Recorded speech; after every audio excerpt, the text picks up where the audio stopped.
I find it immensely moving to be here among a group of people who have suffered so very much for the crime of loving their own country.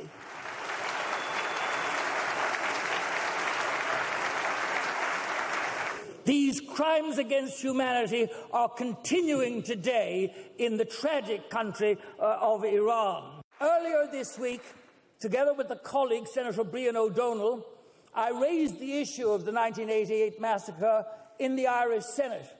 We put down a statement about it.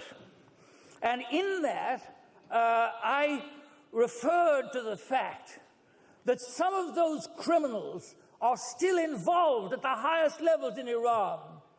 And we're calling for two things: for the government to recognize and condemn the massacre as a crime against humanity, and to ask the Human Rights Commissioner, the Human Rights Council, the General Assembly and the Security Council to order an investigation and bring the perpetrators to justice.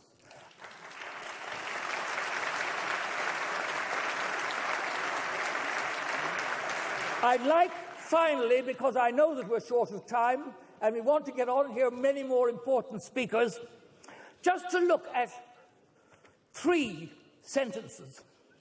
The first is from the fatwa, or from the correspondence of Ayatollah Khomeini. And he says this: in all the above cases, if the person at any stage or at any time maintains his or her support for the hypocrites, the sentence is execution. Annihilate the enemies of Islam immediately. As regards the cases, use whichever criterion that speeds up the implementation of the verdict. That is a license for judicial murder, and it's nothing else, and must be outrightly condemned. Then the testimony of Ayatollah Montazeri, where he says, this judge or that judge in this town or that town had condemned somebody to 5, 6, 10 or 15-year sentences. Well, now, if we go and execute them without any new activity, that means our entire judicial system is flawed. In other words, the whole process of justice in Iran is mutilated by this kind of decision. And again, I stress, this comes from inside the regime of Ayatollah Khomeini.